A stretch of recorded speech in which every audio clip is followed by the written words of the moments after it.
So, sasagutin ko lang yung nagtatanong sa akin kung mahirap daw bang gumawa ng YouTube account. Ang sagot ko ay hindi.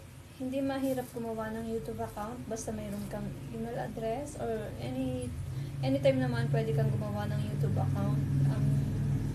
Ang struggle doon guys ay yung kung paano mo siya i-maintain.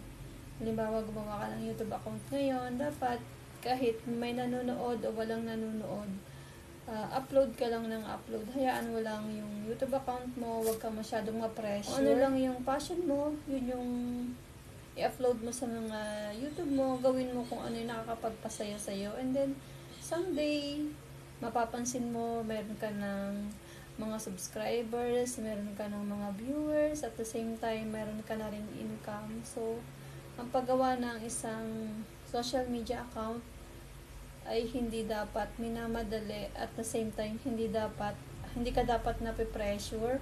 Huwag kang malungkot kung walang nanonood ng mga videos mo, or bigla ka na lang sumuko sa gusto mo. Ako kasi guys, to be honest, gumawa ako ng YouTube account ko 1 year bago ako na-monetize. Pero, tuloy-tuloy lang yung pag-upload ko sa aking YouTube. May nanonood man o wala. Basta nag-upload lang ako. And then, ngayon, sa ngayon ay meron akong 11,500 na subscribers. At the same time ay kumikita na rin ako. Yan. Hindi ganun kalaki. Kung i-compare mo sa mga YouTube content creator talaga na malalaki na yung income nila.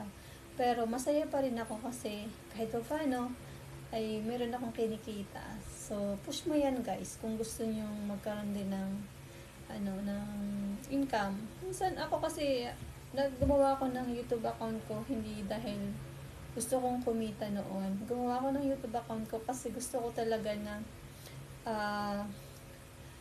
maipon yung mga ginapin na gagagawa ko everyday. Simula kasi nung nawalan ako ng work, parang na-bored ako, dun ko naisipan na gumawa ng YouTube channel. Hindi man ako everyday na nag-upload ng mga videos, pero alam ko na natatawa lang din ako pag nakikita ko yung mga old videos ko, yung mga unang-unang upload ko, kung ano itsura ko, kung ano mga pinagagagawa ko. Minsan natatawa na lang din ako.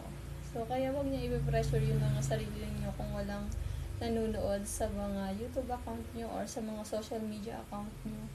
May stress ka lang kung iaasa mo sa social media yung daily expenses mo, madidepress ka. Kaya gawin mo lang siyang libangan. Yun lang ang masasabi ko. So yun lang guys, and thank you so much.